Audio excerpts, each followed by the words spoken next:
Барлықтарыңызға сәлем. Бүгін бізде де тоқтықта көшіре тұр. Шама дайындық. Ана қосқан жоқсың ғой жаңа, иә? 2, 3. Так, 1, 2, 3.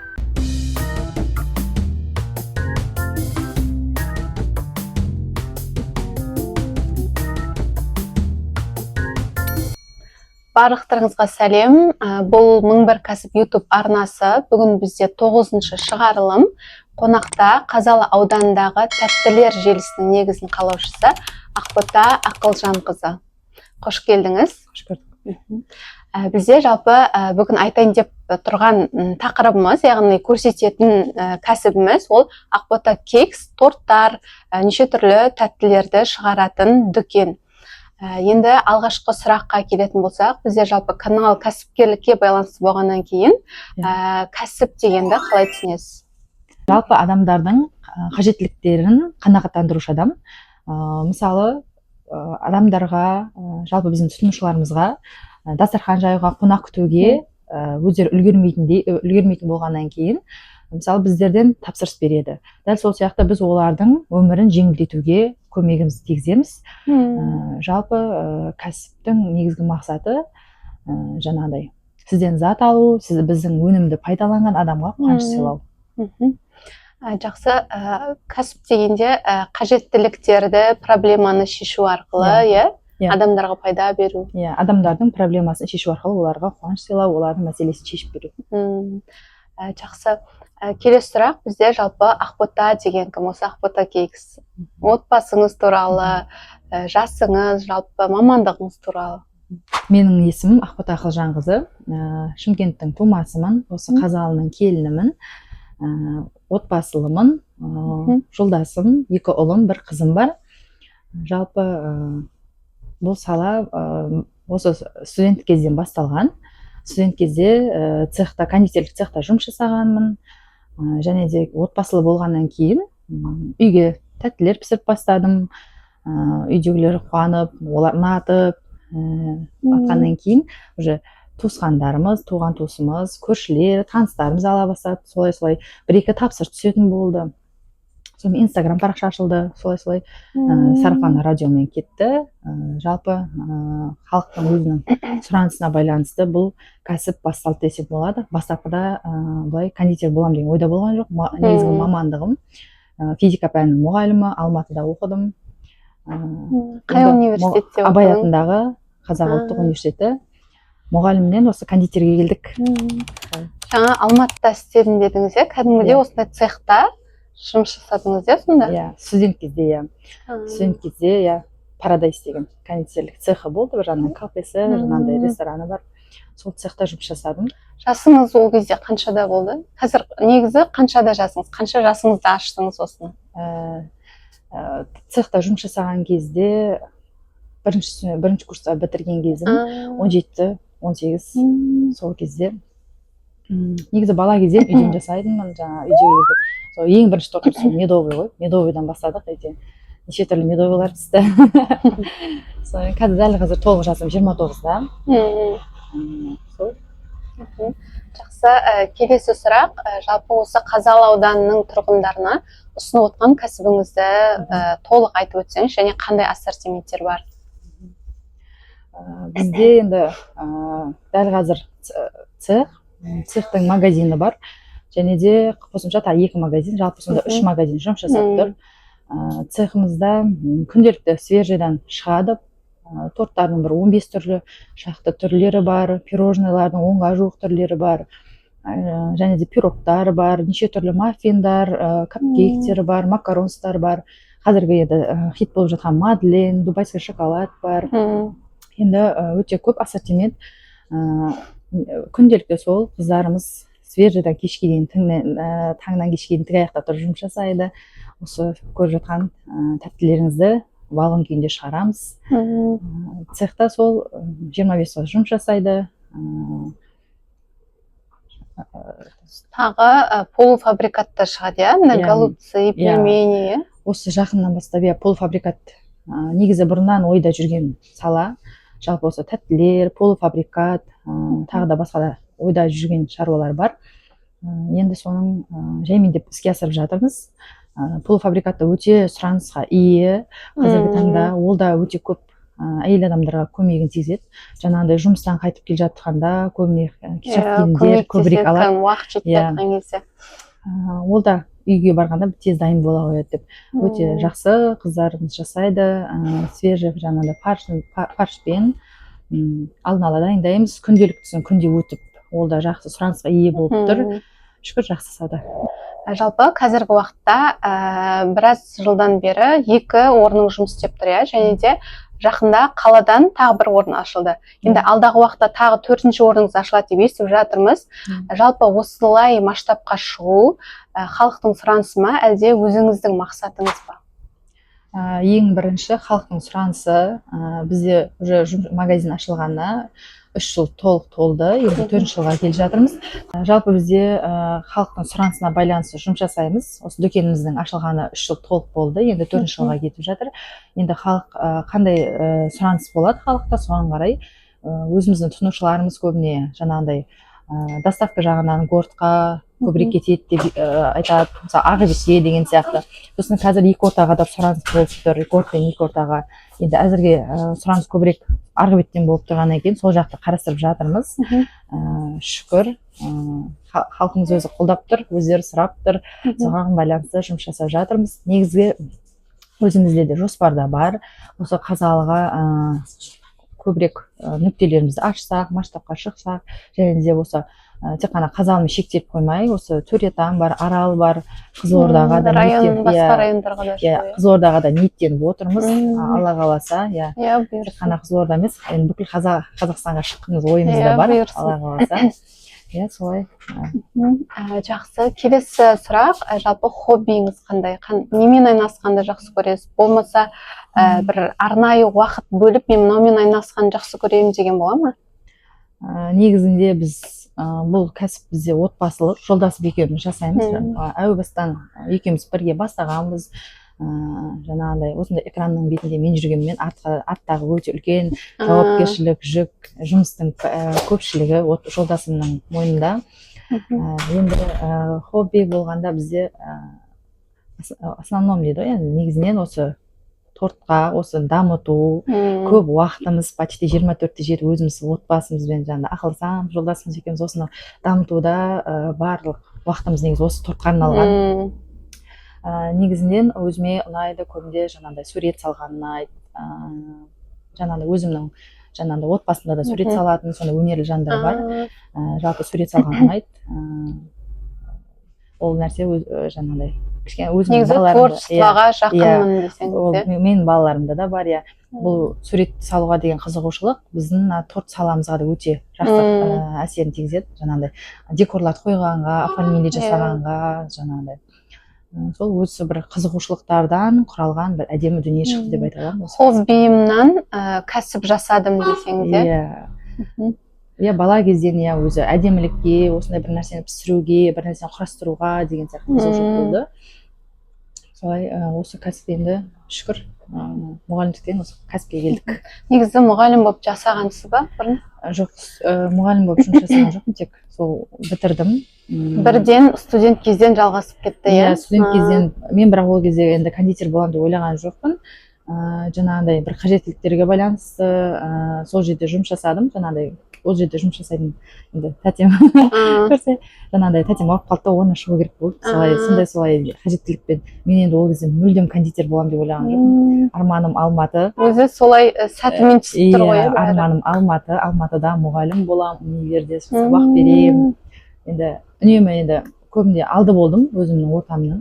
Жаңағыдай мектепте старшысы болып, жаңа универде де жақсы атсалысып, сол жақта қалам деп солай жүретін.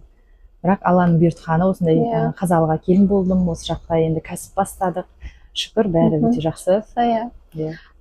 Негізі барлығы жақсы жүріп жатыр, бұйырып тұрғаны осы жақтан несібеңіз, бағыңыз. Келесі сұрақ, жалпы халыққа ұсынылатын, болмаса тыңдарманға ұсынылатын қандай 3 топ кітабыңыз, немесе подкаст болсын, жалпы тұлға болсын, кімді үлгі ретінде ұсына аласыз? Не нәрсені ұсына аласыз?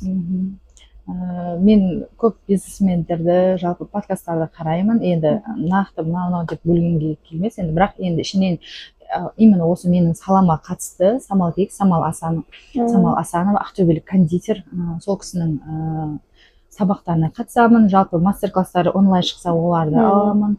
Ақтөбеде сол бұрында мастер класс болды ғой, осылай 3 күндік жаңағыдай оформление бойынша, сол мастер классына қатыстым 2021-де. Ол мастер класстан кейін келіп уже осы магазин ашылды.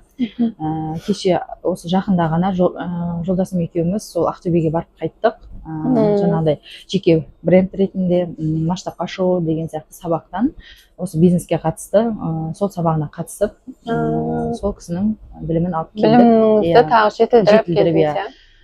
Біз көбіне солай жолдасым екеуміз бірге қай жаққа барсақ та бірге оқимыз, бірге барамыз, бірге дамытамыз. Жалпы менің сол Самал Кейкс, Самал Асанова, енді бүкіл Қазақстанға танымал кондитер. Енді негізгі сол кісіге қарап бой түзеп келе жатырмық деп айта аламын. Себебі ол кісінің жаңағыдай жүріп өткен жолы енді бізге дәл тікелей келетін жаңағыдай дайын сабақ қой. Енді сол сияқты кондитерлерді қараймын. Астаналық кондитерлер бар, өте жақсы блогерлер бар, жаңағыдай Астанадан, Алматыдан, сол кісілердің барлығы.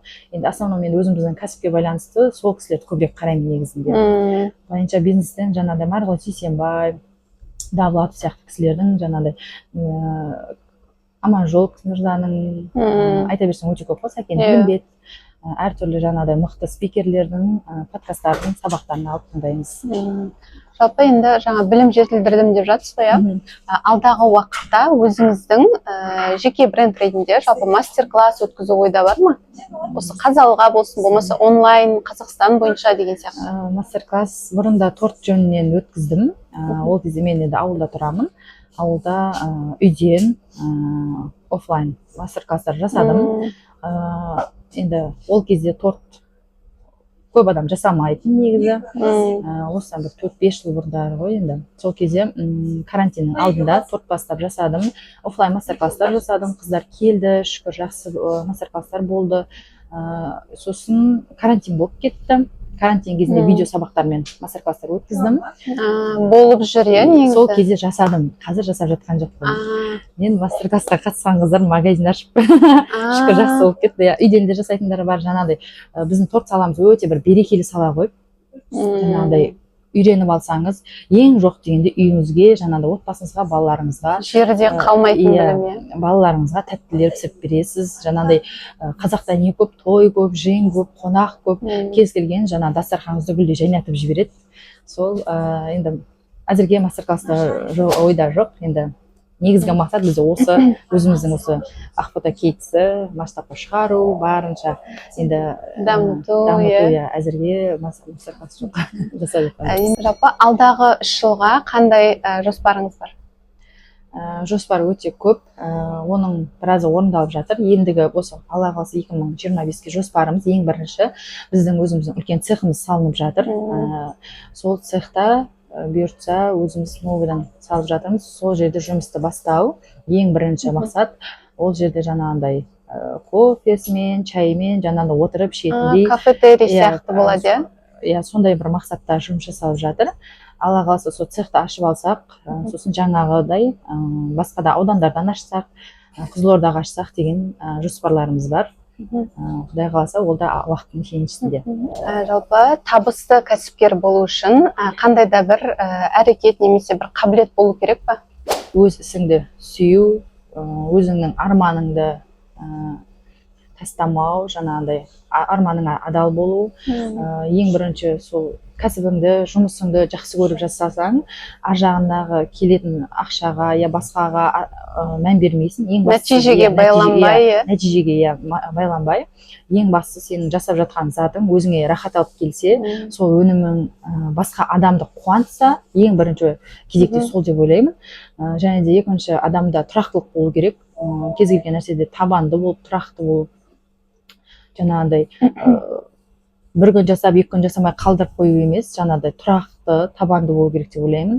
Сол кезде ол ісің жалпы ұзақ мерзімге барады деп ойлаймын. Ақботаның бір күні қалай өтеді? Болмаса таңертең мысалы болады ғой, мен бір стакан жылы су ішемін, болмаса 10.000 қадам жасаймын, мен кітап оқимын, жұмысқа барамын деген сияқты. Қалай өтеді күніңіз? Таңертеңнен сол бірінші таңертең жылы су, жаттығу, витаминдер ішу. Сосын мен 2 ұлым мен қызым мектепке барады, олардың сабағына жіберіп, жаңағыдай мектепте ішетін тамағын бәрін дайындап деген сияқты. Сосын уже кішкентайым бар, өзімнің ұлым 1 жасар, ары қарай күнім солмен өтеді. Ол жаңағыдай тамағын береміз, ойнатамыз, содан әкесі үшеуміз осы торқа қарай шығамыз, кешке дейін осында боламыз. Жаңағыдай бір күні жұмыс барысы болады, бір күні жаңағыдай осындай видеолар түсіреміз, инстаграмға жұмыс жасаймыз. Солай күнделікті жоспармен, міндетті түрде күнделікті кешке жоспар жазамыз. Бүгін мысалы осындай тапсырмалар бар, осындай жұмыстар бар деп күнделікті күніміз жоспармен жүреді. Негізгі жоспарсыз жүрмейді. Сіздер негізі инстаграмды тұрақты жүргізесіздер, енді қазіргі уақытта кәсіппенен әлеуметтік желінің қандай байланысы бар, немесе қаншалықты қажет? Енді дәл қазір әлеуметтік желі деген өте өзекті. Яғни бізде негізгі жарнама көзі ол бірінші инстаграм. Бізде арнайы мамандар жұмыс жасайды. Енді басқа да жаңағыдай WhatsApp-тан неден жұмыс жасаймыз. Негізгі көзіміз, жаңағыдай негізгі площадка осы инстаграм. Инстаграмның берері мүмкіндігі өте көп.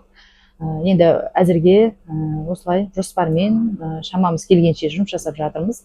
Мықты мамандарымыз бар. Жаңағыдай инстаграмымызды енді жақсы жүргізіп жатырмыз деп ойлаймыз. Алла қаласа одан да үлкен деңгейге шығарамыз деп ойлаймыз. Келесі, жалпы осы жұмыста, осы цехта қандай да бір қызықты оқиға болды ма, есте қалатын?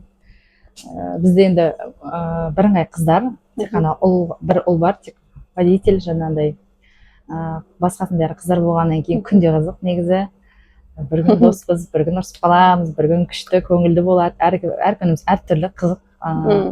Енді бұл жерде бізде жұмысқа келгенде жаңағыдай әбден үйренеді, жақсы жұмыс жасап жүреді да, жаңағыдай жүкті болады, сосын декретке жібереміз, келесі бір қызды командаңыз қыздардан тұрғаннан дәл солай. Соны күлеміз енді қазір. Жаңағыдай ең бірінші дәл қазір сол қызық болып тұр, жаңағыдай қызықты бір әңгімелер соған қатысты болып жүр да. Енді жаңағыдай маман дайындайсыз, ол жақсы үйренгеннен кейін жаңағыдай декретке шығатын едім деген сияқты сондай бір болады.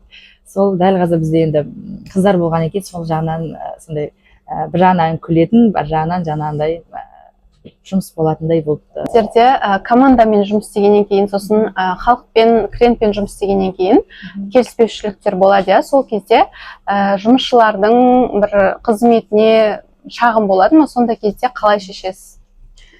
Бізде енді халықпен жұмыс жасағаннан кейін бір кейде болады, бірақ бізде почти айтайын.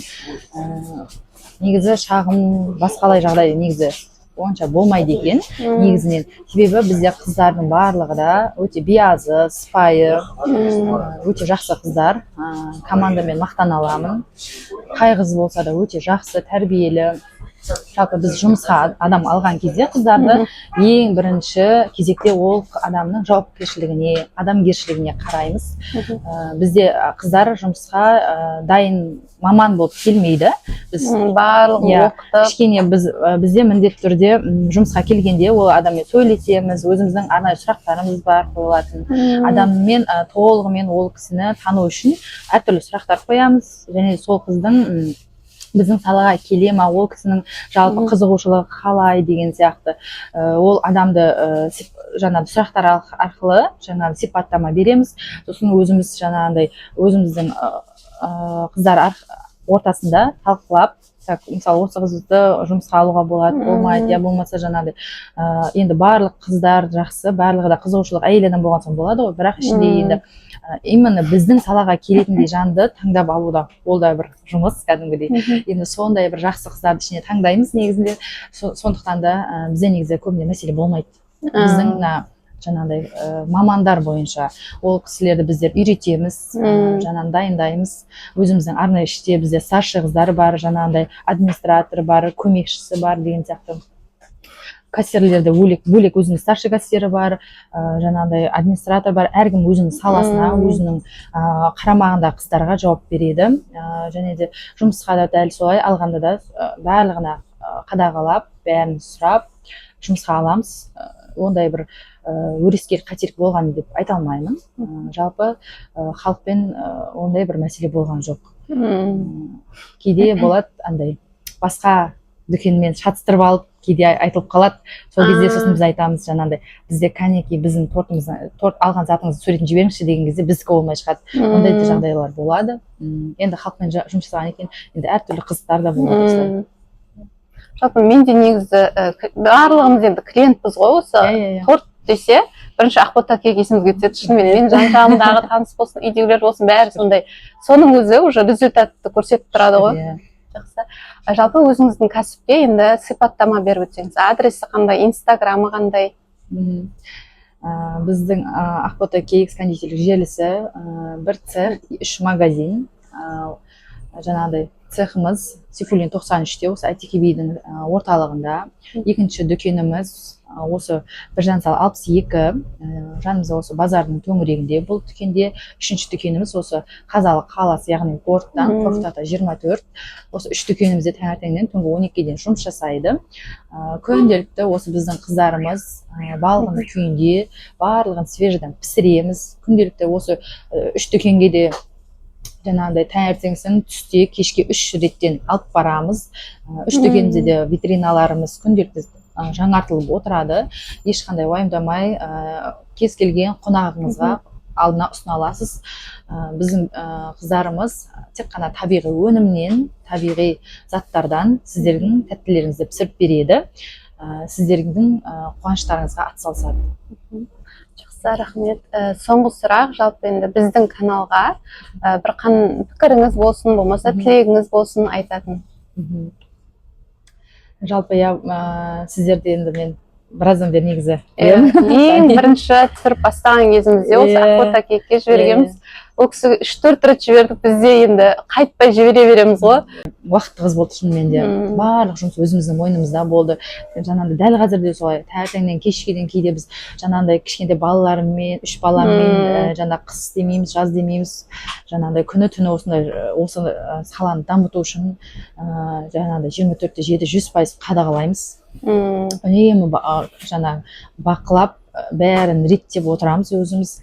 Енді сол кез сондай бір үлкен жауапкершілік, бірінші очередте сол жауапкершілік адам жатқызбайды ғой. Сондай бір тығыз уақыт болады да, сосын шыны керек неге жауап беріп үлгермедік енді. Сосын жаңа көп жол жүреміз. Жаңағыдай оқуға болсын, басқалай деген сияқты. Ақтөбеге барып келдік осы жақында, солай енді жаңа Шымкентке, Алматыға сондай оқуларға неге кетіп қаламыз да, сосын ренжімістер болған. Біз де ойлаймыз, негізі кәдімгі қауырт жұмыс жүріп жатады. Негізі бұл кісіде уақыт жоқ, қазір осы кезде тағы жазып көрейік деп. Сосын енді жақында бөпем болды, енді сосын да уақыт сондай бір тығыз болып кетті, ренжімейсіздер. Жалпы сіздердің енді бұл YouTube арналарыңызды білемін. Жалпы өзім де қарадым. Қыздардың енді өзім танимын ғой, енді көпшілік кәсіпте жүрген қыздарды танимын. Олардың интервьюларын бәрін қарадым. Өте жалпы жұмыстарыңыз өте жақсы, сапалы. Қыздардың да жаңағындай кәсіптеріне толық осындай обзор жасалған. Жаңан осы нәрсе сіздердің YouTube арналарыңыз өте қуантады біздің Қазалыда бар екендігіне. Себебі бұл да бір біздің осы Қазалының дамып жатқандығы. Үлкен сіздерге жетістіктер тілеймін, дамуларыңызды тілеймін. Мың бір кәсіп Алла қаласа осы республика деңгейіне жетіңіздер. Арнаңызда жаңағыдай оқырмандар саныңыз көбейе берсін, қаралым саны көбейе берсін. Біздің осы кәсіпкерлерді қолдап, осылай жаңағыдай жарнама ғой, бұл да әрине жаңағыдай жарнамасы болсын, осындай кәсіпкерлерге жаңағыдай көмек көрсетіп жүре беріңіздер, дами беріңіздер. табысты бола беріңіздер. Әумин. Жалпы біздің негізі каналды ашқандағы мақсатымыз осы Қазалы ауданындағы кәсіпкерлер бар ғой, әртүрлі сала бар, біреу косметика болады, біреу торт жасайды, біреу мұғалім, жаңағы учебный оқу орталығы бар деген сияқты. Сол барлық саланың кәсіпкерлерін бір каналға біріктіру, жалпы енді көрсету, YouTube енді шексіз ғой, барлық келген жерде қарай алады. Қазалыда осындай нәрсе бар, осындай салалар жүріп жатыр, просто андай көрсету да бізде неден, әлеуметтік желіден біріншіден. Екіншіден, осы ютубты көру арқылы жаңадан ашқысы келетін адамдарға кішкене мықты практиктерден инсайттар болсын деген мақсат болды бізде. Жалпы енді бізге қонақ болғаныңызға көп рахмет айтамыз. Кәсібіңізге береке тілейміз, табысты болыңыз. Бізге қонақ болғаныңызға көп рахмет. Сау болыңыздар. Сізге де рахмет. Сау болыңыз.